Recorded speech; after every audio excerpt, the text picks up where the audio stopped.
إلا أنفسهم وما يشعرون في قلوبهم مرض فزادهم الله مرضا ولهم عذاب أليم بما كانوا يكذبون وإذا قيل لهم لا تفسدوا في الأرض قالوا إنما نحن مصلحون ألا إنهم هم المفسدون ولكن لا يشعرون وإذا قيل لهم آمنوا كما آمن الناس قالوا ونؤمن كما آمن السفهاء ألا إنهم هم السفهاء ولكن لا يعلمون وإذا لقوا الذين آمنوا قالوا آمنا وإذا خلوا إلى شياطينهم قالوا إنا معكم إنما نحن مستهزئون الله يستهزئ بهم ويمدهم في طغيانهم يعمهون أولئك الذين اشتروا الضلالة بالهدى فما ربحت تجارتهم وما كانوا مهتدين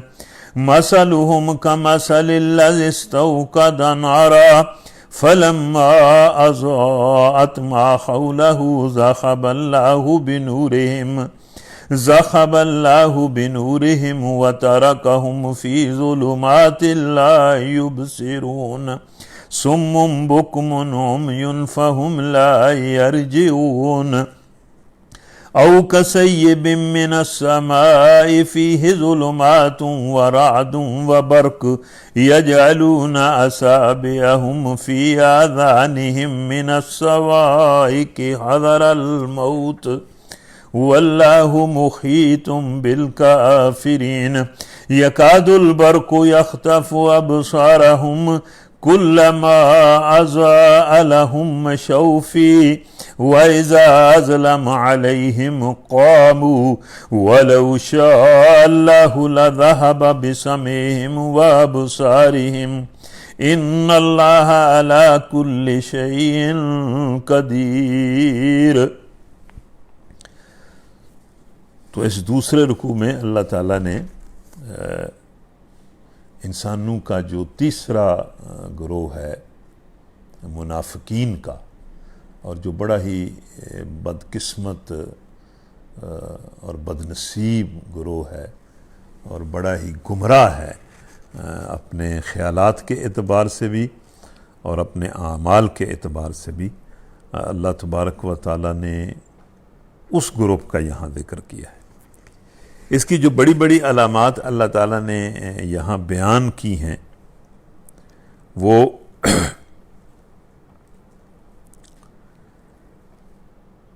کہ یہ جھوٹے مدعی ایمان ہوتے ہیں، یعنی ایمان کا دعویٰ کرتے ہیں لیکن ایمان کا دعویٰ ان کا جھوٹا ہوتا ہے، دل میں ایمان نہیں ہوتا، تصدیق نہیں ہوتی، اور زبان سے ایمان کا دعویٰ کرتے ہیں۔ ایک ان کی علامت یہ ہے، اور ان کی دوسری علامت یہ ہے کہ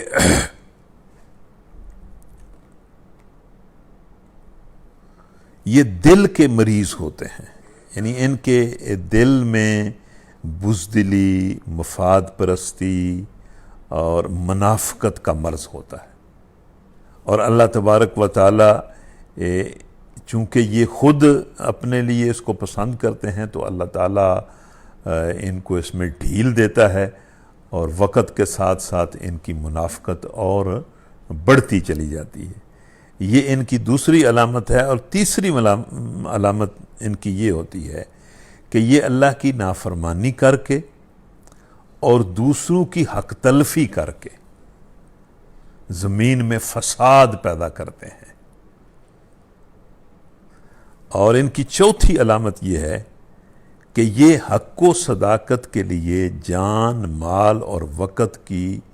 قربانی کرنے کو پسند نہیں کرتے، نہ حق اور صداقت کے لیے جان کی قربانی دینے کے لیے تیار ہوتے ہیں، نہ مال کی قربانی دینے کے لیے تیار ہوتے ہیں، نہ وقت کی قربانی دینے کے لیے تیار ہوتے ہیں۔ ان کے لیے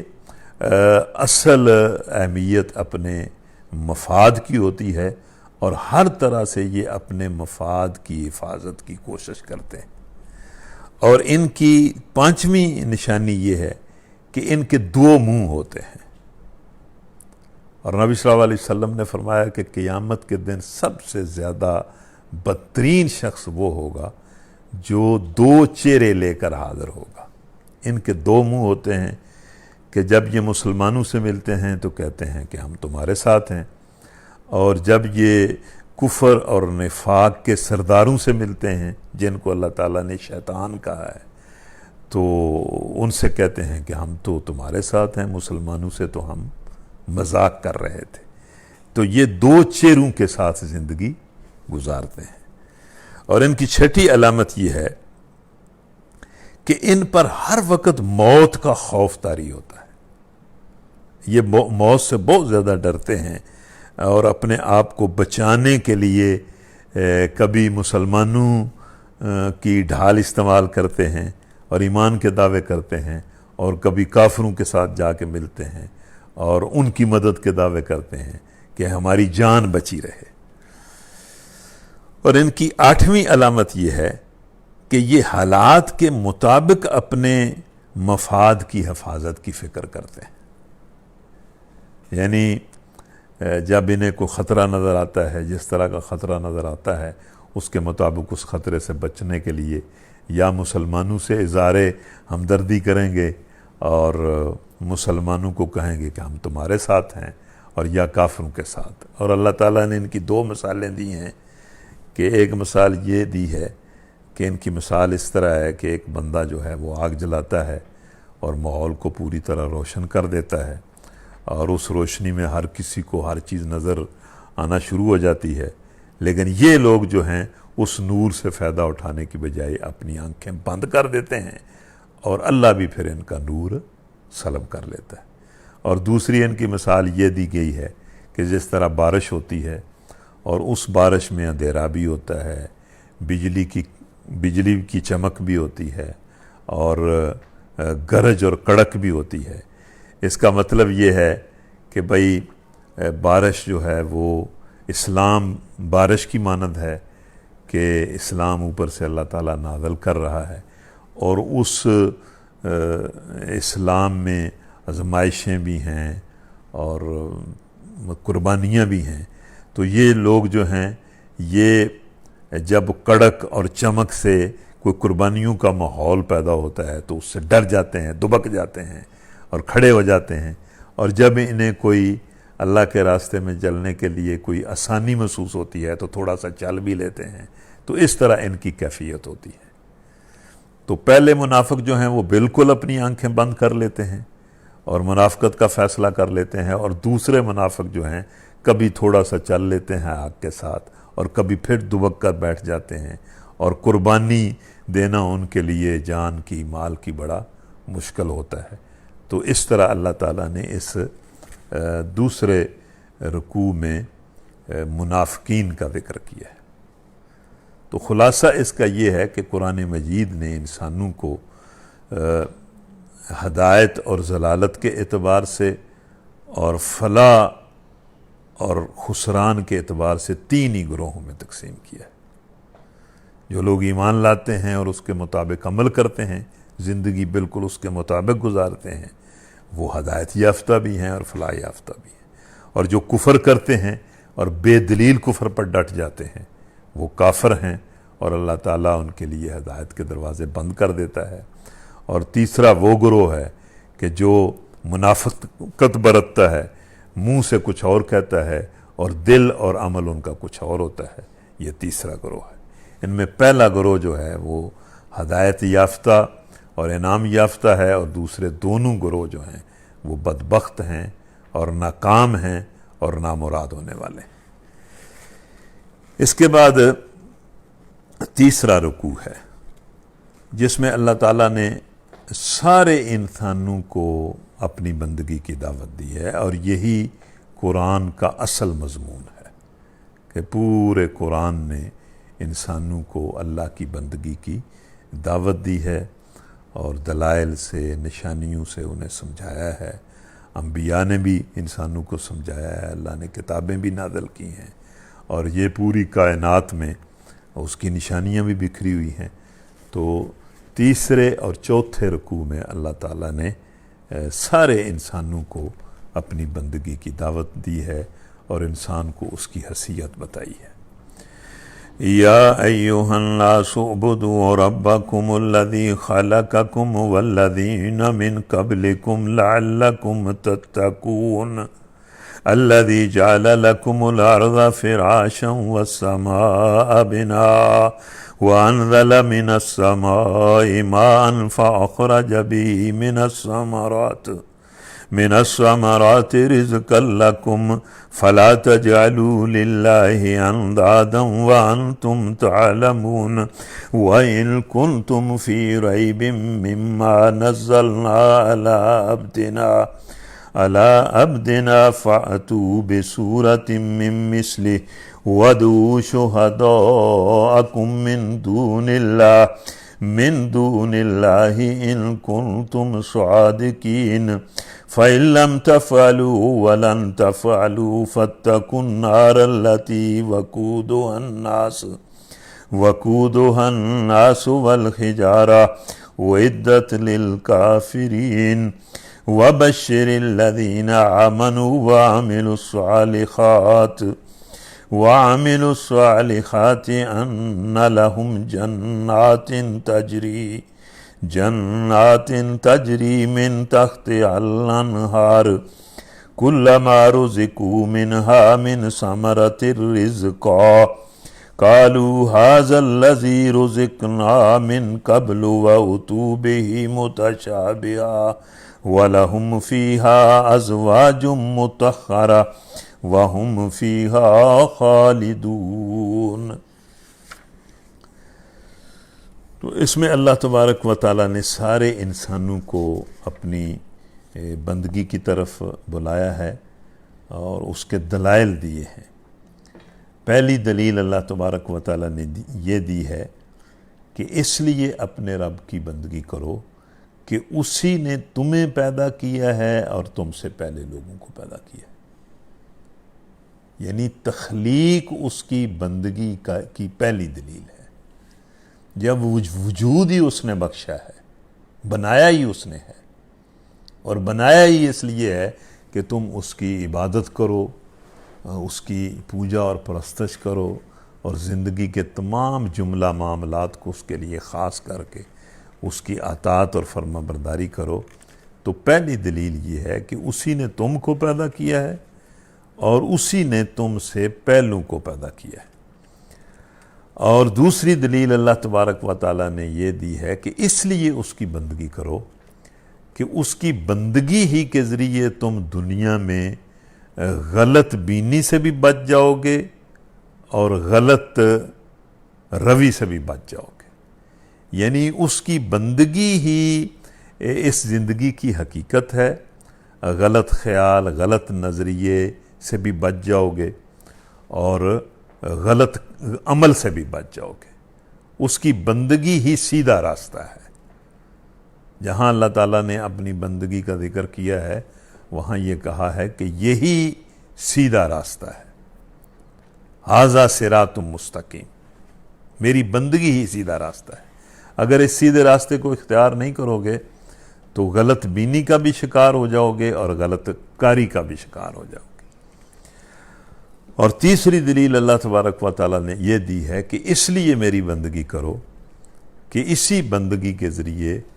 تم اس دنیا کے امتحان میں کامیاب ہو جاؤ گے اور آخرت کے عذاب سے بچ جاؤ گے۔ لعلکم تتقون، تاکہ تم بچ جاؤ۔ اس کے بعد چوتھی دلیل اللہ تبارک و تعالیٰ نے یہ دی ہے کہ جس اللہ نے تمہیں پیدا کیا ہے اسی اللہ نے اس زمین کو تمہارا گھر بنایا ہے۔ یہ زمین بھی اس نے پیدا کی ہے، اس کو تمہارا گھر بھی بنایا ہے اور تمہارے لیے رزق اور وسائل زندگی اور معیشت کا ذریعہ بھی بنایا ہے۔ اسی نے پیدا کیا ہے، اسی نے تمہارے لیے یہ زمین بنائی ہے اور اسی نے بارش کا نظام بنا کر تمہارے لیے طرح طرح کا رزق پیدا کیا ہے۔ اس کے بعد چھٹی دلیل اللہ تبارک و تعالیٰ نے یہ دی ہے کہ اس لیے بھی اللہ کی بندگی کرو کہ اللہ تبارک و تعالیٰ نے اپنے آپ کو ظاہر کرنے کے لیے اور بندگی کے اس مقصد کو ظاہر کرنے کے لیے اس نے اپنے بندے محمد صلی اللہ علیہ وسلم کو بھیجا ہے اور ان کے ساتھ قرآن مجید کو بھیجا ہے۔ یعنی اس نے تمہیں پیدا کیا ہے، اس نے تمہارے لیے یہ زمین بنائی ہے، بارشوں کے ذریعے تمہارے رزق کا بندوبست کیا ہے، اور پھر اپنی طرف سے اپنے بندے نبی صلی اللہ علیہ وسلم کو رسول بنا کر بھیجا ہے، جس کا کردار، جس کا اخلاق، جس کی ساری زندگی تمہارے سامنے ہے، اور پھر اس بندے پر قرآن نازل کیا ہے، اور ایسا قرآن نازل کیا ہے کہ جو بے مثال ہے، اور تم اگر سارے مل کر بھی اس قرآن کی طرح قرآن بنانا چاہو تو تم نہیں بنا سکتے۔ اس کے بعد اگلی دلیل اللہ تبارک و تعالیٰ نے یہ دی ہے کہ اس لیے بھی اس کی بندگی کرو کہ اگر تم اس کی بندگی نہیں کرو گے تو تم جہنم کا لقمہ بن جاؤ گے، اور ہمیشہ اس جہنم میں چلے جاؤ گے۔ اس جہنم سے بچنے کے لیے بھی اللہ کی بندگی کرو۔ اور آٹھویں دلیل اللہ تبارک و تعالیٰ نے یہ دی ہے کہ اس کی طرف سے ابدی جنت حاصل کرنے کے لیے بھی اس کی بندگی کرو۔ تو یہ اللہ تبارک و تعالیٰ نے کتنے دلائل دیے ہیں کہ اے انسانوں اللہ کی بندگی کرو، اس نے تمہیں پیدا کیا ہے، اور اسی بندگی کے ذریعے تم دنیا کے اندر گمراہی سے بچ جاؤ گے اور آخرت کے اندر عذاب سے بچ جاؤ گے۔ اور اس لیے اللہ کی بندگی کرو کہ اس نے تمہیں پیدا بھی کیا ہے، اور پھر تمہارے لیے یہ زمین بھی بنائی ہے، تمہارے لیے رزق کا بندوبست بھی کیا ہے، پھر اپنی طرف سے انبیاء بھیجے ہیں اور آخری نبی کو بھیجا ہے، پھر اپنی طرف سے ایک معجزے کے طور پر اس نے قرآن بھی نازل کیا ہے۔ اس لیے اس کی بندگی کرو، اور اس لیے بھی اس کی بندگی کرو کہ اگر بندگی نہیں کرو گے تو جہنم کا لقمہ بن جاؤ گے، اور اس لیے بھی اس کی بندگی کرو کہ بندگی کرو گے تو اس کا ابدی انعام جنت کی شکل میں پالو گے۔ تو اس طرح اللہ تعالیٰ نے سارے انسانوں کو اپنی بندگی کی دعوت دی ہے۔ اس کے بعد اس رکوع کے آخر میں ایک اور انداز سے اللہ تعالیٰ نے بات کی ہے،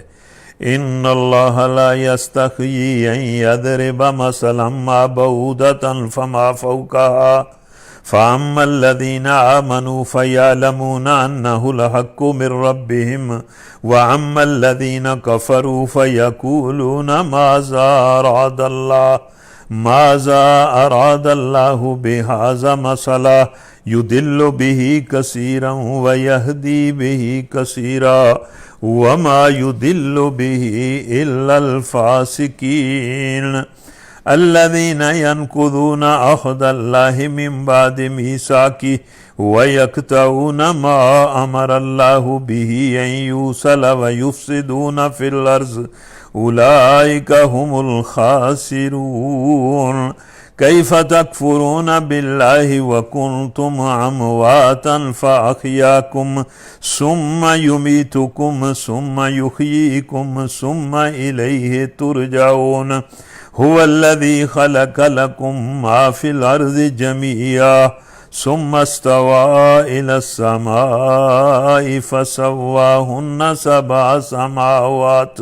وهو بكل شيء عليم۔ ہاں اللہ اس سے ہرگز نہیں شرماتا کہ مچھر یا اس سے بھی حقیر تر کسی چیز کی مثال دے۔ جو لوگ حق بات کو قبول کرنے والے ہیں وہ انہی مثالوں کو دیکھ کر جان لیتے ہیں کہ یہ حق ہے جو ان کے رب ہی کی طرف سے ہے،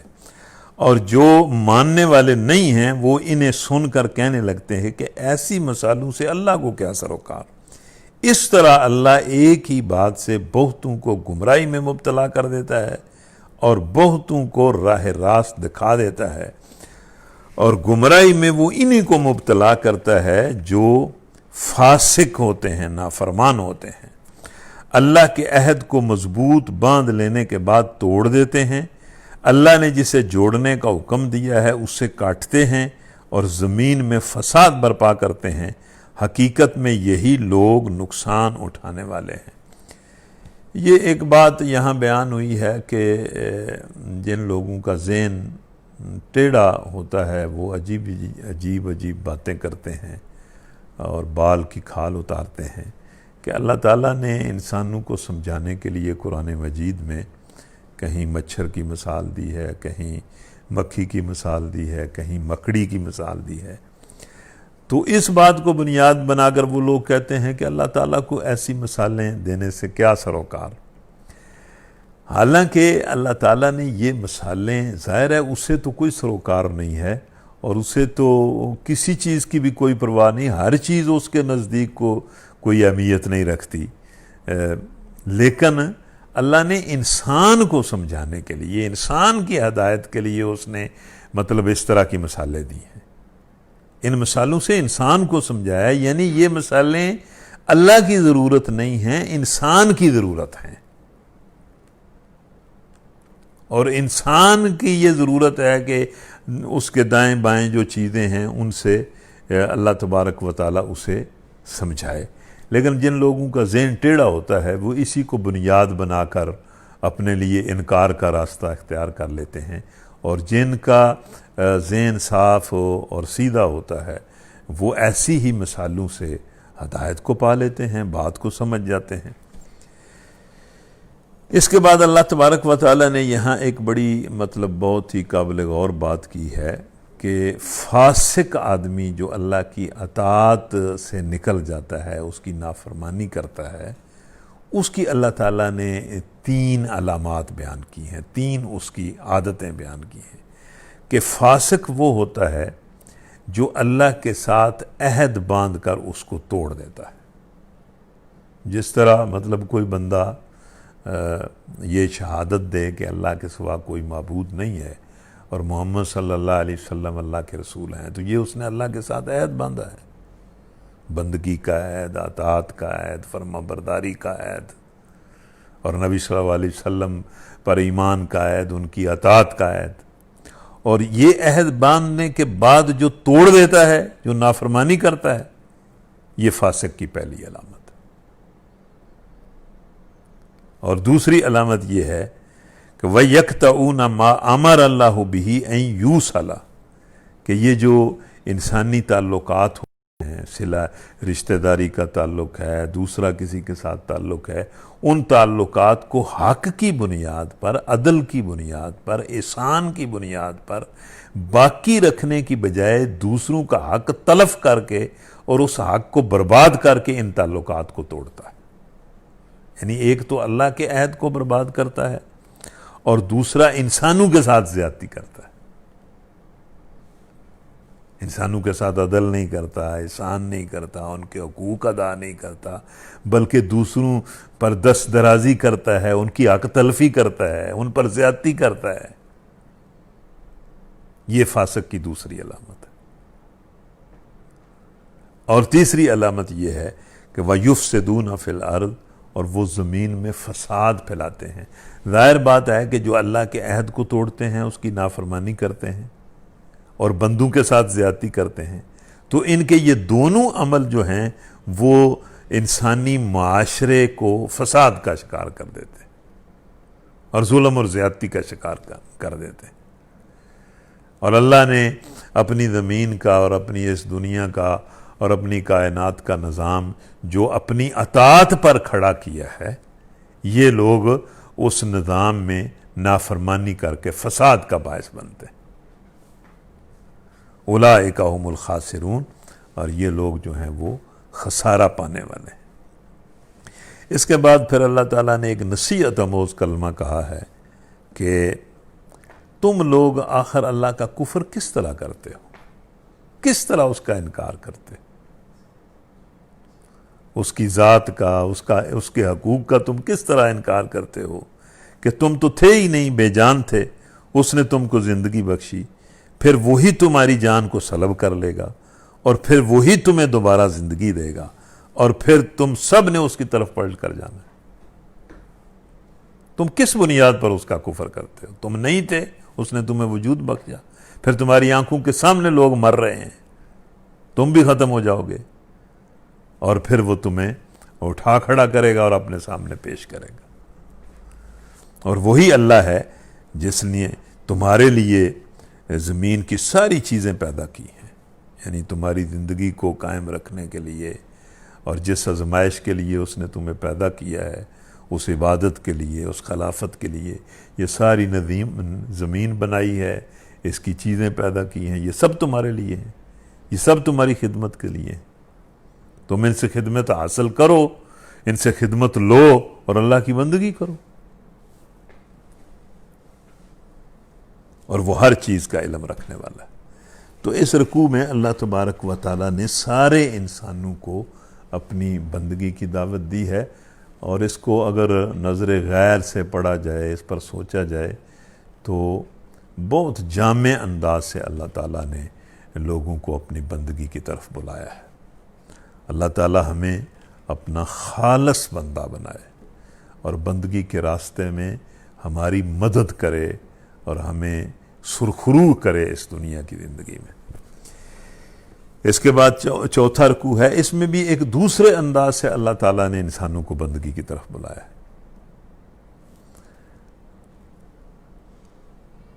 خلافت بھی اللہ کی بندگی ہی ہے۔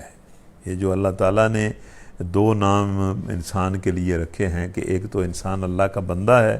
اور دوسرا انسان اللہ کا خلیفہ ہے۔ خلافت بھی بندگی ہی ہے، یعنی جن جن چیزوں پر اللہ تعالیٰ نے تصرف کا اختیار انسان کو دیا ہے، ان میں بھی اللہ نے کہا ہے کہ میرے حکم کے مطابق ان چیزوں کو استعمال کرو اور ان کو کام میں لاؤ۔ یہ خلافت ہے۔ حتیٰ کہ اللہ تعالیٰ نے انسانوں کو انسانوں پر بھی حکومت کا اختیار دیا ہوا ہے، اور اس معاملے میں بھی اللہ تعالیٰ جو ہے وہ انسان کو حکم دیتا ہے کہ جب تمہیں انسانوں پر اختیار حاصل ہو تو بھی میرے حکم کے مطابق انسانوں پر حکومت کرو، یعنی میرے حکم کو انسانوں کا حاکم بناؤ، خود اپنی طرف سے ان پر حکومت نہ کرو۔ تو یہ خلافت بھی ایک لحاظ سے اللہ کی بندگی ہی ہے کہ جن جن اشیاء پر، جن جن چیزوں پر اللہ تعالیٰ نے انسان کو تصرف کا اختیار دیا ہے اور جو طاقتیں اور قوتیں دی ہیں، ان کو بھی انسان استعمال کرے اللہ کے حکم کے مطابق۔ وَإِذْ قَالَ رَبُّكَ لِلْمَلَائِكَةِ إِنِّي جَاعِلٌ فِي الْأَرْضِ خَلِيفَةً قَالُوا أَتَجْعَلُ فِيهَا مَن يُفْسِدُ فِيهَا وَيَسْفِكُ الدِّمَاءَ وَنَحْنُ نُسَبِّحُ بِحَمْدِكَ وَنُقَدِّسُ لَكَ قال إني أعلم ما لا تعلمون وعلم آدم الأسماء كلها ثم عرضهم على الملائكة فقال أنبئوني بأسماء هؤلاء إن كنتم صادقين قالوا سبحانك لا علم لنا إلا ما علمتنا إنك أنت العليم الحكيم قال يا آدم أنبئهم بأسمائهم فلما أنبأهم بأسمائهم قال ألم أقل لكم إني أعلم غيب السماوات والأرض وأعلم ما تبدون وما كنتم تكتمون وإذ قلنا للملائكة اسجدوا لآدم فسجدوا إلا إبليس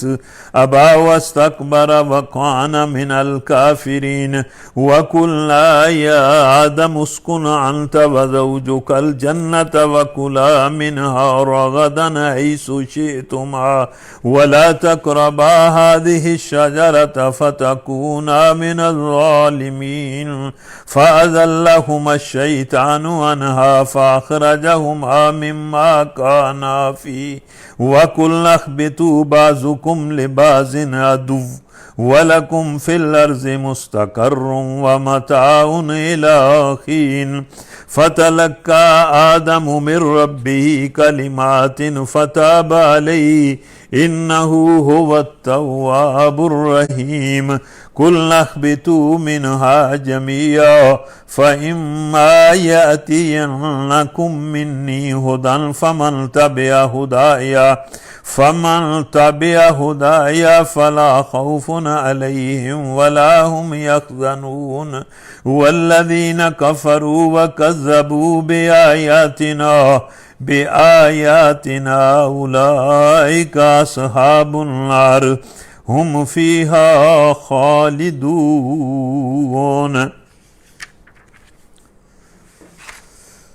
تو اس رکوع میں بھی ایک طرح سے اللہ تبارک و تعالیٰ نے انسان کو اس کی حیثیت بتائی ہے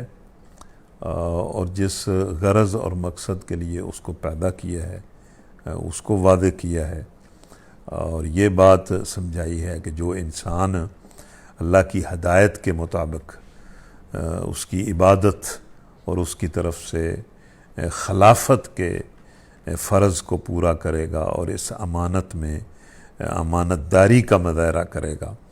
اور اس حق عبادت کو اور حق خلافت کو ادا کرے گا، اس کے لیے ہمیشہ ہمیشہ کے لیے جنت ہے۔ اور جو شیطان کی اکساہٹ میں آ کر اللہ کی عبادت سے اور اس کی خلافت سے منہ موڑے گا، اس کے لیے پھر ہمیشہ کے لیے جہنم اور آگ ہے۔ اس بات کو اللہ تبارک و تعالیٰ نے اس پورے رکوع میں سمجھایا ہے۔ اس میں یہ جو خلیفہ کا لفظ ہے، خلیفہ وہ ہوتا ہے جو کسی کی ملک میں اس کے تفویض کردہ اختیارات اس کے نائب کی حیثیت سے استعمال کرے۔ یعنی انسان جو ہے وہ اللہ کی ملک ہے، اور اللہ نے اس دنیا کی زندگی میں اس کو اپنی طرف سے بہت سارے اختیارات دیے ہیں، اور اس کے ذمے یہ لگایا ہے کہ وہ اس کے نائب کی حیثیت سے ان اختیارات کو اس کی مرضی پوری کرنے کے لیے استعمال کرے۔ انسان کے پاس جتنے اختیارات ہیں یہ پابند ہے اللہ کی طرف سے، اس کی خلافت کا یہ اس پر حق ہے کہ ان اختیارات کو اس کے حکم اور اس کی رضا کو پورا کرنے کے لیے استعمال کرے۔ خلیفہ مالک نہیں ہوتا بلکہ اصل مالک کا نائب ہوتا ہے۔ اس کے اختیارات ذاتی نہیں ہوتے بلکہ مالک کے عطا کردہ ہوتے ہیں۔ وہ اپنے منشا کے مطابق کام کرنے کا حق نہیں رکھتا بلکہ اس کا کام مالک کی منشا کو پورا کرنا ہوتا ہے۔ اگر وہ خود اپنے آپ کو مالک سمجھ بیٹھے اور اللہ کے دیے ہوئے اختیارات کو من مانے طریقے سے استعمال کرنے لگے، یا اصل مالک کے سوا کسی اور کو مالک تسلیم کر کے اس کی منشا پوری کرے اور اس کے احکام کی تعمیل کرنے لگے، تو یہ سب غداری اور بغاوت کے افعال ہوں گے۔ یعنی انسان اللہ کا خلیفہ ہے، اس کو جو اختیارات دیے ہیں اللہ نے دیے ہیں، اور اللہ نے اسے بتایا ہے کہ ان اختیارات کو میرے نائب کی حیثیت سے تو نے اس طرح استعمال کرنا ہے۔ اگر وہ اپنی مرضی ان اختیارات میں کرنے لگے یا کسی اور کو مالک بنا کر اس کی مرضی پوری کرنے لگے، تو یہ پھر غداری اور بغاوت ہے، اور اس کی سزا جو ہے وہ انسان بھگتے گا۔ تو اس میں اس رکوع میں جو ایک بات خاص طور پر جو بڑی قابل توجہ ہے وہ یہ ہے کہ انسان کو خلافت کی ذمہ داری پوری کرنے کے لیے جو سب سے بڑی چیز اللہ تعالیٰ نے دی ہے، جو سب سے بڑی طاقت دی ہے، اور جس کی وجہ سے انسان کو اس دنیا میں قوتیں اور اختیارات حاصل ہوتے ہیں، اس کا بار بار اللہ نے ذکر کیا ہے، اور وہ ہے علم۔ یہ جو انسان کے پاس علم کی طاقت ہے یہ بہت بڑی طاقت ہے۔ اسی سے وہ نئی نئی چیزیں جو ہے وہ ان کو سمجھتا ہے اور نئی نئی قوتوں کو اپنے قابو میں کرتا ہے اور ان کو پھر استعمال کرتا ہے۔ تو یہ جو علم کی طاقت ہے یہ خلافت ہی کی ذمہ داری کو پورا کرنے کے لیے اللہ تبارک و تعالیٰ نے دی ہے۔ اس رکوع کو اگر آپ پڑھیں گے تو بار بار اس میں علم کا ذکر ہے۔ ایک تو یہ سمجھایا گیا ہے کہ علم کا اصل منبع تو اللہ ہے، سارا علم تو اسی کے پاس ہے. اسی نے انسان کو علم الاسماء عطا کیا ہے. علم الاسماء سے جتنے علوم ہیں انسانی زندگی میں یہ سب کو علم الاسماء کہا جاتا ہے. یہ سائنس ہے، یہ طب ہے، یہ ٹیکنالوجی ہے، یہ انجینئرنگ ہے، یہ جتنے علوم ہیں یہ سارے علم الاسماء ہیں. یہ چیزوں کے جتنے علوم ہیں، کیمسٹری کا علم ہے، فزکس کا علم ہے، طب کا علم ہے، انجینئرنگ کا علم ہے، ٹیکنالوجی کا علم ہے، یہ مطلب جتنے بھی علوم ہیں وہ سارے کے سارے علم الاسماء ہیں، اور یہ اللہ ہی نے انسان کو دی ہے. اور انہی علم الاسماء کے ذریعے انسان بڑی طاقت اور قوت حاصل کرتا ہے، اور اسی طاقت و قوت کے ساتھ پھر وہ اپنے اختیارات استعمال کرتا ہے. لیکن اللہ تعالیٰ یہ کہتا ہے کہ اس علم کو بھی اور اس کے علم کے ذریعے حاصل ہونے والی طاقتوں کو بھی اور اختیارات کو بھی میرے حکم کے مطابق استعمال کرو. یہ میری خلافت ہے. اگر تم اس علم کی طاقت کو اور اس سے حاصل ہونے والی قوتوں کو میرے حکم کے خلاف استعمال کرو گے تو تم باغی قرار پاؤ گے، اور تمہارا ٹھکانہ جو ہے وہ جہنم ہوگا.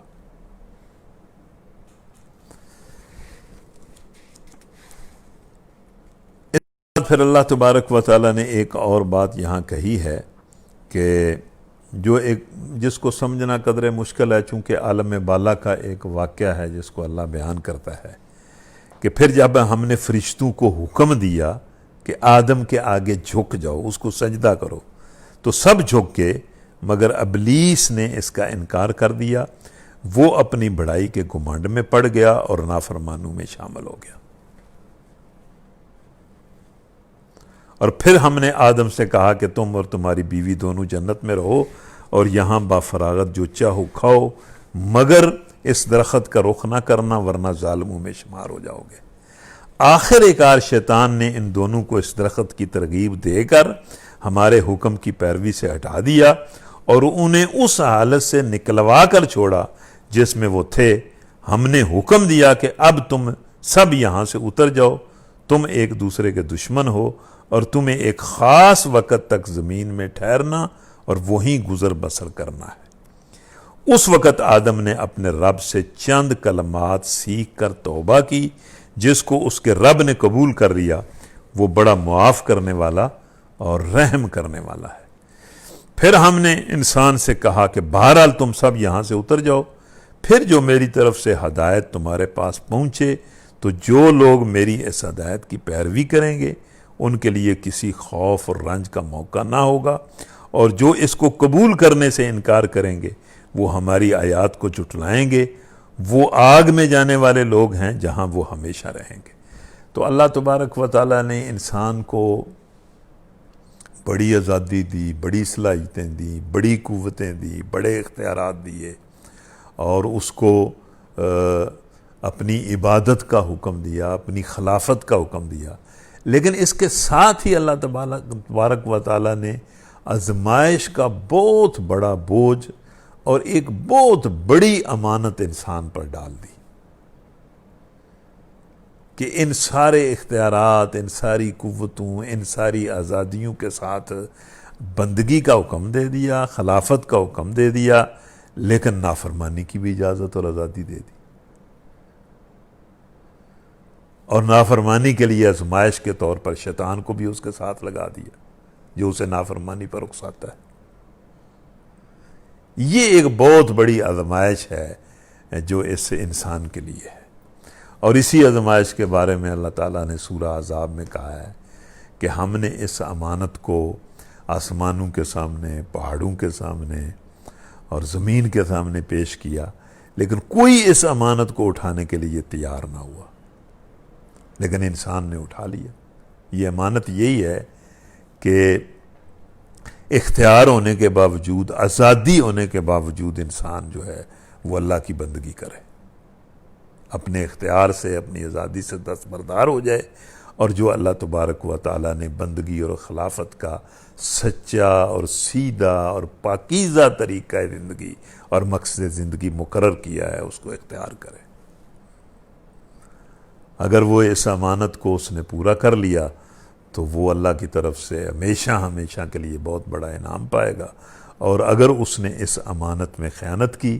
اور اللہ کی نافرمانی کی تو وہ اللہ کی طرف سے بہت بڑے اور ہمیشہ کے لیے عذاب کا حقدار ہو جائے گا۔ تو یہاں اللہ تبارک و تعالیٰ نے اس شیطان کا ذکر کیا ہے کہ ہم نے فرشتوں کو حکم دیا کہ انسان کے آگے جھک جاؤ، اور وہ جھک گئے اور ابلیس نے انکار کر دیا۔ حالانکہ ابلیس فرشتہ نہیں تھا، اس کا ذکر مفسرین نے بڑا کیا ہے، اور یہ نقطہ تقریباً مطلب ہے کہ حل کیا ہے کہ اللہ تعالیٰ نے جنوں کو بھی حکم دیا کہ وہ بھی سجدہ کریں، لیکن چونکہ جنوں کے پاس نافرمانی کا اختیار تھا، اس لیے یہ جو جنوں کا سردار تھا اس نے گمنڈ کیا، تکبر کیا اور سجدے سے انکار کر دیا، اور انسان اللہ تعالیٰ سے مہلت مانگ لی کہ مجھے اب قیامت تک لیے مہلت دیں کہ میں اس انسان کو گمراہ کروں گا، اس کے سیدھے راستے میں بیٹھ جاؤں گا، اور اس کو مطلب طرح طرح کی خواہشات کا، طرح طرح کی تمناؤں کا اور طرح طرح کی امیدوں کا جھوٹا جھانسا دوں گا اور تیرے راستے سے روکوں گا۔ اللہ نے کہا کہ ٹھیک ہے، تجھے آزادی ہے اور تجھے یہ اختیار ہے کہ تو ان کو پھسلا سکتا ہے، لیکن زبردستی نہیں کر سکتا۔ تو اس طرح اللہ تعالیٰ نے انسان کو آزمائش میں ڈال دیا، اور آدم علیہ السلام کو اللہ تبارک و تعالیٰ نے وہ بھی ایک آزمائش ہی تھی کہ آزمانے کے لیے کہ ہم جس مقصد کے لیے اس کو پیدا کر رہے ہیں کیا یہ اس مقصد پر پورا اترتا ہے۔ تو آدم علیہ السلام کو ایک جنت میں رکھا اور ساری جنت کو حلال کیا، ایک درخت کو حرام کر دیا۔ بالکل اسی طرح دنیا کی زندگی ہے کہ اللہ تعالیٰ نے بے شمار چیزیں جائز اور حلال کی ہیں اور تھوڑی سی چیزوں کو حرام کر دیا۔ بالکل اسی طرح جنت جس جنت میں آدم علیہ السلام کو رکھا گیا تھا، اسی جنت ہی کا تقریباً ماحول اس دنیا کا بھی ہے کہ اللہ تعالیٰ کی طرف سے بے شمار حلال چیزیں ہیں، آزمائش کے لیے کچھ چیزوں کو اللہ نے حرام کر دیا ہے، اور شیطان جو ہے جس کو پھسلانے میں کامیاب ہو جاتا ہے وہ پھسل جاتا ہے۔ لیکن اس کے ساتھ اللہ تعالیٰ نے ایک اور انسان پر رحم کیا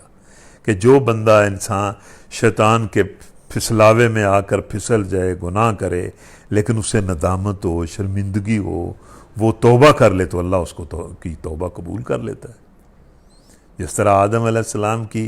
نے گناہ کیا، خطا کی، غلطی کی، لیکن اس پر شرمندگی کا اظہار کیا، توبہ کی، اللہ سے معافی مانگی، تو اللہ تعالیٰ نے نہ صرف معاف کر دیا بلکہ پہلا نبی اور پہلا رسول اور پہلا پیغمبر بنا دیا۔ تو اسی طرح یہ دنیا کی زندگی انسان کے لیے آزمائش ہے۔ انسان کو یہ ہمت اور جرأت کرنی چاہیے، اور یہ اپنے بارے میں اسے عزم اور ارادہ کرنا چاہیے کہ وہ اللہ کی بندگی کرے گا اور اللہ کی بندگی ہی پر زندگی گزارے گا، اور اسی کی بندگی پر وہ مرے گا، اور اس میں جو اس پر جو آزمائشیں ہیں ان آزمائشوں میں وہ پورا اترنے کی کوشش کرے۔ شیطان اس کا دشمن ہے، شیطان کو یہ بھی اپنا دشمن سمجھے، اور شیطان کی اکساٹوں سے اور اس کی مطلب ترغیبات سے بچے اور اللہ کی رضا اور جنت حاصل کرنے کی کوشش کرے۔ یہ آخری لفظ ہیں، فَإِمَّا يَأْتِيَنَّكُم مِّنِّي هُدًى فَمَن تَبِعَ هُدَايَ فَلَا خَوْفٌ عَلَيْهِمْ وَلَا هُمْ يَحْزَنُونَ، کہ انسانوں کو اللہ تعالیٰ نے پیدا کرتے ہوئے اس دنیا میں بھیجتے وقت یہ بتا دیا کہ میری طرف سے تمہیں ہدایت پہنچتی رہے گی، انبیاء آتے رہیں گے، کتابیں آتی رہیں گی، سیدھا راستہ زندگی کا اور سیدھا فلسفہ زندگی کا میرے انبیاء، میری کتابیں تمہیں بتاتی رہیں گی۔ جو کوئی میری طرف سے آنے والی ہدایت پر عمل کرے گا اس کے لیے نہ کوئی خوف ہے اور نہ کوئی غم ہے، اور جو اس ہدایت کا کفر کرے گا لائے گا وہ آگ میں چلا جائے گا۔ اس کے بعد ہمارے اس پہلے ربع کا جو ہے وہ آخری رکوع ہے کہ اللہ تعالیٰ نے پھر انسان کو پیدا کر کے شروع سے اس کی ہدایت کا بندوبست کیا، انبیاء بھیجے، کتابیں نازل کی۔ تو یہ جو پہلے 4 رکوع ہیں اس میں پوری حقیقت انسانی زندگی کی بڑے اچھے طریقے سے اللہ نے سمجھا دی ہے، اور انسان کو اپنی بندگی کی دعوت دی ہے، اپنی خلافت کی دعوت دی ہے۔ تو اس کے بعد یہ سلسلہ شروع ہو گیا اور اللہ تعالیٰ نے انبیاء بھیجنے شروع کر دیے۔ تو اب اگلے رکوع میں اللہ تعالیٰ اس آخری امت محمد صلی اللہ علیہ وسلم کی امت سے پہلے جو امت تھی، جس کو اللہ تعالیٰ نے ہدایت دی اور ہدایت کا آئندہ بنایا، بنی اسرائیل کا اللہ نے ذکر کیا ہے، اور ان کا ذکر کر کے انہیں بھی سمجھایا ہے اور ان کے واسطے سے مسلمانوں کو بھی سمجھایا ہے۔ اور اس بنی اسرائیل کے ذکر سے ایک تو یہ بات ثابت ہو جاتی ہے کہ انبیاء آتے ہیں، لوگ انبیاء پر ایمان لاتے ہیں، ہدایت کے راستے کو اختیار کرتے ہیں اور کچھ کفر بھی کرتے ہیں، لیکن وہ جو لوگ ہدایت کو راستے کو اختیار کرتے ہیں وہ بھی آہستہ آہستہ آہستہ آہستہ ان کے اندر بھی خرابیاں پیدا ہو جاتی ہیں، پھر اللہ تعالیٰ اور نبی بھیج دیتا ہے۔ تو اس طرح سلسلہ اللہ تعالیٰ نے جاری رکھا اور پھر آخری نبی صلی اللہ علیہ وسلم کو بھیج دیا۔ تو یہ پچھلی جو امت جس کا نام بنی اسرائیل ہے، اس کا ذکر کر کے اللہ تعالیٰ نے ان کو بھی، یہودیوں کو اور نصارہ کو بھی ایمان کی دعوت دی ہے، ان کی خرابیوں کا ذکر کر کے ان کو بھی سمجھایا ہے اور مسلمانوں کو بھی سمجھایا ہے۔ یا بنی اسرائیل اذکروا نعمتی التی انعمت علیکم واوفوا بعہدی اوف بعہدکم وإیای فارہبون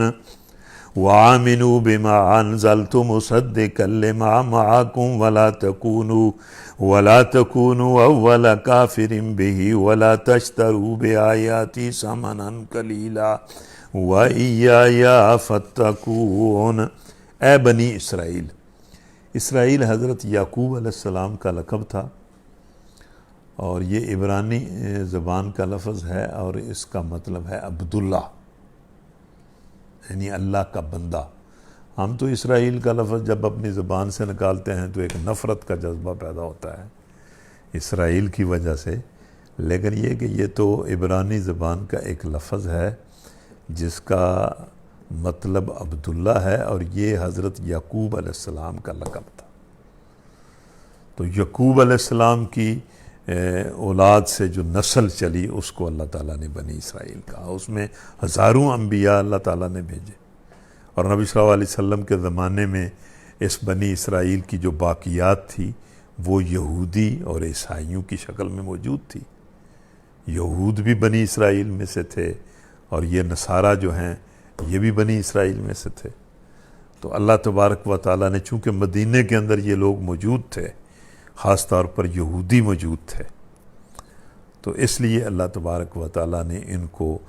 مخاطب کر کے ان کو دعوت بھی دی ہے، اور ان کی خرابیوں کا ذکر کر کے ان کو بھی سمجھایا ہے، اور پھر ان کی خرابیوں کے ذکر سے مسلمانوں کو بھی سمجھایا ہے۔ اے بنی اسرائیل، ذرا خیال کرو میری اس نعمت کا جو میں نے تم کو عطا کی تھی۔ اس میں تقریباً مفسرین کا اتفاق ہے کہ یہاں نعمت سے مراد دین کی نعمت ہے، جو انبیاء کے ذریعے اللہ تعالیٰ نے بنی اسرائیل کو دی، وحی کی نعمت ہے۔ اور وحی اور دین اللہ تعالیٰ کی نعمتوں میں سے سب سے بڑی نعمت ہے، اس سے بڑی کوئی نعمت نہیں ہے۔ یہی سیدھا راستہ جو ہے زندگی گزارنے کا، سیدھا راستہ جس کا نام دین اسلام ہے، یہ اللہ تعالیٰ نے انبیاء کے ذریعے انسانوں کو یہ دیا ہے، یہ بتایا ہے، اس کی تعلیم دی ہے۔ یہی سب سے بڑی نعمت ہے، دنیا کی بھی نعمت سب سے بڑی یہ ہے، اور آخرت میں بھی اسی نعمت کا سب سے زیادہ وزن ہوگا۔ دنیا میں بھی انسان اسی کے ذریعے سے گمراہی سے بچتا ہے، نقصان سے بچتا ہے، شر سے بچتا ہے، اور آخرت میں بھی اسی نعمت کے ذریعے، اس کی قدر کے ذریعے ہی آخرت کے عذاب سے بچے گا۔ تو ذرا خیال کرو میری اس نعمت کا جو میں نے تم کو عطا کی تھی، یعنی دین دیا تھا۔ میرے ساتھ تمہارا جو عہد تھا اسے تم پورا کرو، تو میرا جو عہد تمہارے ساتھ تھا میں اسے پورا کروں گا۔ تو مطلب اس دین کے ذریعے اللہ تعالیٰ یہی عہد کرتا ہے کہ جو بندہ اس دین کو قبول کرتا ہے اسے اللہ تعالیٰ اپنی اطاعت اور بندگی کا راستہ دیتا ہے، اور اسے کہتا ہے کہ ان تعلیمات کے مطابق میری اطاعت کرو، میری پوجا کرو، میری پرستش کرو، اس نظام ہدایت کے مطابق میری بندگی کرو۔ جو بھی دین قبول کرتا ہے وہ اللہ تعالیٰ کے ساتھ اس عہد کے ساتھ باندھا جاتا ہے، کوئی فرد ہے، کوئی قوم ہے۔ تو اللہ بنی اسرائیل کو کہہ رہا ہے کہ تم نے میرے دین کو قبول کر کے مجھ سے اطاعت کا، بندگی کا عہد کیا تھا، اس کو پورا کرو۔ اور جواباً اس اطاعت اور بندگی کے جو انعامات میں نے دنیا کے اندر رکھے ہیں اور آخرت کے اندر رکھے ہیں،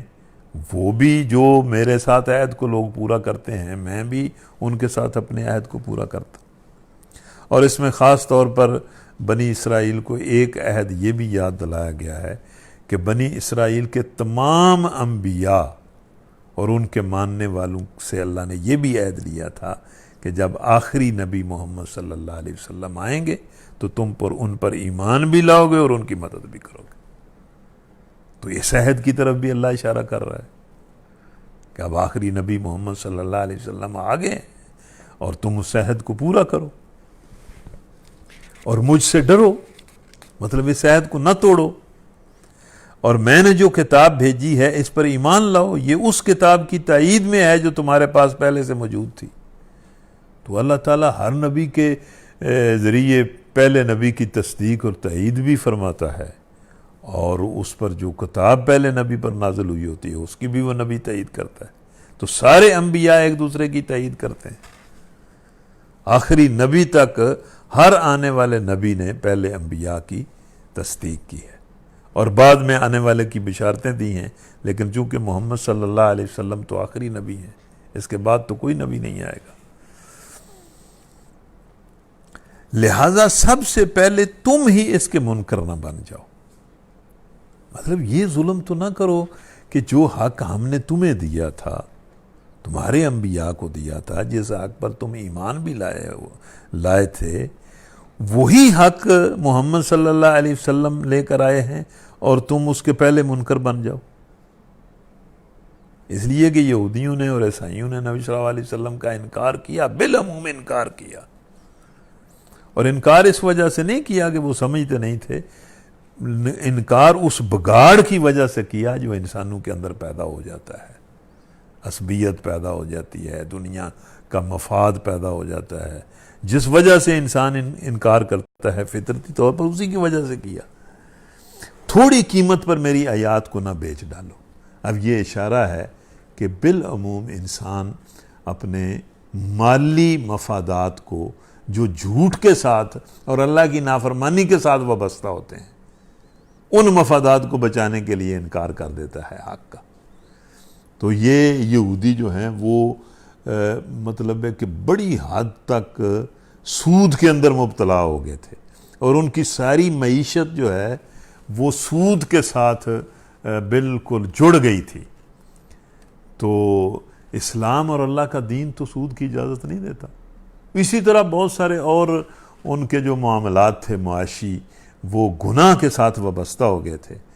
تو اپنے ان مفادات کو بچانے کے لیے انہوں نے انکار کر لیا۔ اسی کو اللہ کہہ رہا ہے کہ تھوڑی قیمت پر میری آیات کو نہ بیچو،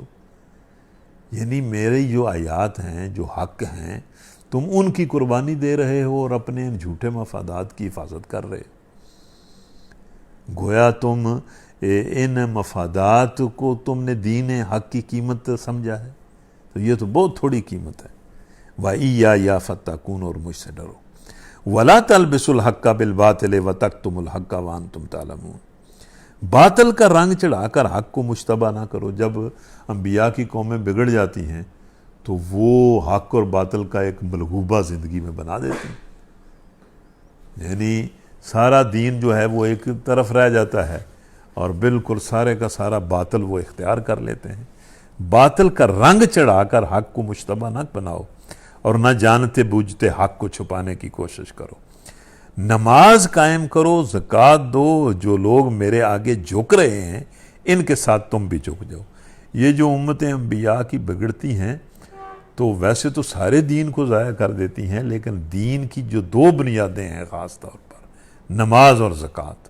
اس کو ضائع کر دیتی ہیں اور اللہ کی فرما برداری کے عمل کو ضائع کر دیتی ہیں۔ تو اللہ تعالیٰ انہیں اسلام کی دعوت دے رہا ہے، اور اسلام کے جو بڑے اعمال ہیں ان کے ذریعے کہ نماز قائم کرو اور زکوٰۃ دو، اور جو لوگ نبی صلی اللہ علیہ وسلم کے ساتھ مل کر میری اطاعت اختیار کر رہے ہیں، تم بھی ان کے ساتھ اطاعت اختیار کرو۔ اتامرون الناس بالبر وتنسون انفسکم وانتم تتلون الکتاب افلا تعقلون، حالانکہ تم دوسروں کو تو نیکی کا راستہ اختیار کرنے کے لیے کہتے ہو مگر اپنے آپ کو بھول جاتے ہو، حالانکہ تم کتاب کی تلاوت کرتے ہو۔ یہ ویسے ہی ہر نبی کی جو امت ہوتی ہے اس کی حیثیت ہی یہ ہوتی ہے کہ اس نے دوسروں کو نیکی کی دعوت دینی ہوتی ہے اور برائی سے روکنا ہوتا ہے، اس کی حیثیت ہی یہ ہے۔ لیکن خاص طور پر جب یہ امتیں بگڑتی ہیں تو ان کے جو علماء ہیں ان کے اندر بھی بڑا بگاڑ پیدا ہو جاتا ہے اور کور و فعل کا تضاد پیدا ہو جاتا ہے کہ وہ دین کا نام لے لے کر دوسروں کو تو نیکی کی دعوت دیتے ہیں اور اپنے آپ کو بھول جاتے ہیں۔ وَاسْتَعِينُوا بِالصَّبْرِ وَالصَّلَاةِ وَإِنَّهَا لَكَبِيرَةٌ إِلَّا عَلَى الْخَاشِعِينَ الَّذِينَ يَظُنُّونَ أَنَّهُمْ مُلَاقُو رَبِّهِمْ وَأَنَّهُمْ إِلَيْهِ راجعون۔ تو پھر ان کو یعنی بنی اسرائیل کو بھی سمجھایا، مسلمانوں کو بھی سمجھایا کہ صبر اور نماز سے مدد لو، یعنی حق پر قائم رہنے کے لیے یہ دو چیزیں اپنے اندر پیدا کرو۔ ایک تو نماز کی بڑی حفاظت کرو، نماز کے اندر خشوع پیدا کرو،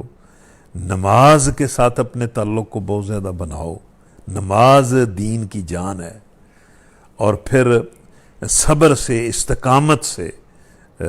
دین پر ڈٹے رہو۔ یہ دو چیزیں تمہارے اندر پیدا ہوں گی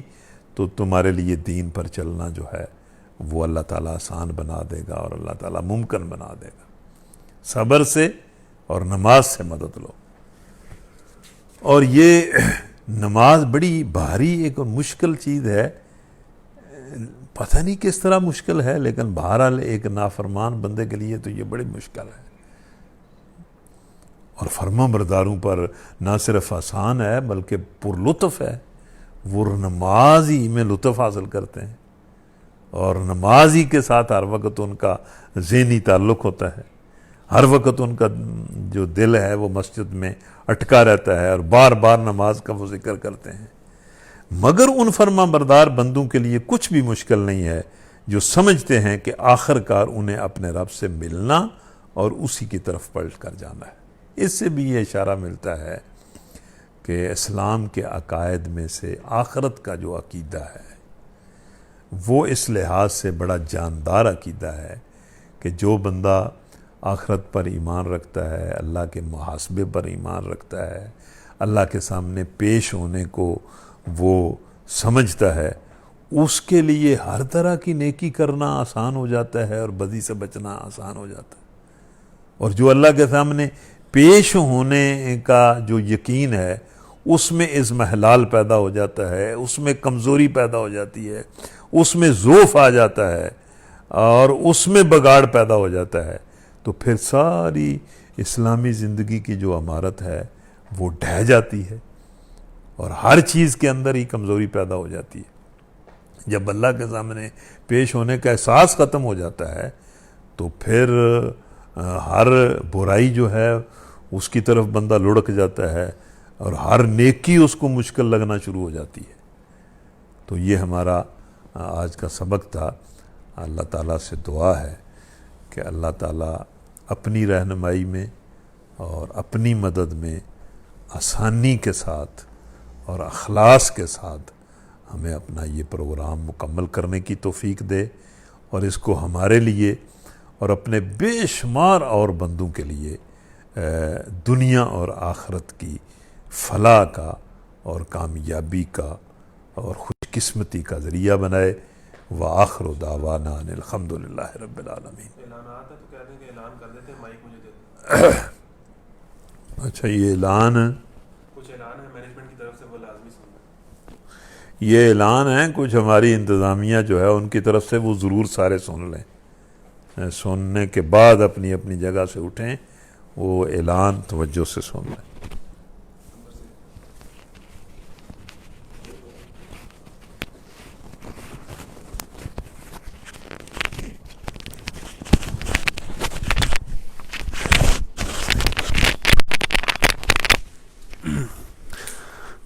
بسم اللہ الرحمن الرحیم. یہ مینجمنٹ کی طرف سے کچھ اعلانات ہیں. ذکر للعالمین کورس کا جب ہم نے آغاز کیا تو ہم نے آڈینس سے ایک رائے لی تھی کہ یہ پروگرام نماز فجر کے بعد کیا جائے یا نماز جمعہ کے بعد کیا جائے. تو اس میں 30 سے 40% لوگوں کی رائے یہ تھی کہ یہ پروگرام نماز فجر کے بعد کیا جائے. تو ان لوگوں کی آسانی کے لیے یہ اعلان ہے کہ یہی پروگرام ہفتے کی صبح یعنی جمعے کو دوپہر کو ہوا کرے گا، اور اگلے روز ہفتے کی صبح نماز فجر کے بعد 5 بجے سے لے کے 6:30 بجے تک یوٹیوب چینل سے اس کی نشر مقرر ہوگی. یہ دوبارہ نشر کیا جائے گا. پھر اعلان سن لیں کہ یہی پروگرام جو جمعے کو روز نماز جمعہ کے بعد 2:30 بجے ہوگا، یہی پروگرام نماز فجر کے بعد ہفتے کے روز 5 بجے سے لے کے 6:30 بجے تک اس کی نشر مقرر ہوگی. اور اس میں جس طرح لائیو پروگرام میں یہ پرابلم ہوتا ہے کہ بعض اوقات انٹرپشن آ جاتی ہے، تو جو صبح یوٹیوب چینل پہ پروگرام ہوگا اس میں کسی قسم کی کوئی انٹرپشن نہیں ہوگی، کیونکہ وہ پروگرام ریکارڈڈ ہوگا. تو اس میں کوئی نیٹ کا پرابلم یا کوئی انٹرپشن یا ویڈیو کی کوالٹی کا خراب ہونا، ایسی چیزیں صبح کے پروگرام کے اندر نہیں ہوں گی. تو کل 5 بجے یہی پروگرام فجر کے بعد قرآن کلب کے یوٹیوب چینل سے، آپ یوٹیوب پہ جا کر قرآن کلب کیپٹل میں لکھیں گے تو آپ کے سامنے یوٹیوب چینل آ جائے گا. آپ اس کو سبسکرائب بھی کر سکتے ہیں، وہاں پر آپ کو پروفیسر عرفان صاحب کے دیگر دروس بھی مل سکتے ہیں. تو وہیں قرآن کلب کے یوٹیوب چینل سے یہی پروگرام صبح اس کی نشر مقرر ہوگی، اور اس کا طریقہ کار ہم آپ کو مزید بھی بعد میں ڈیٹیلز میں بتا دیں گے. بہت شکریہ. السلام علیکم ورحمۃ اللہ وبرکاتہ. کوئی بات کریں؟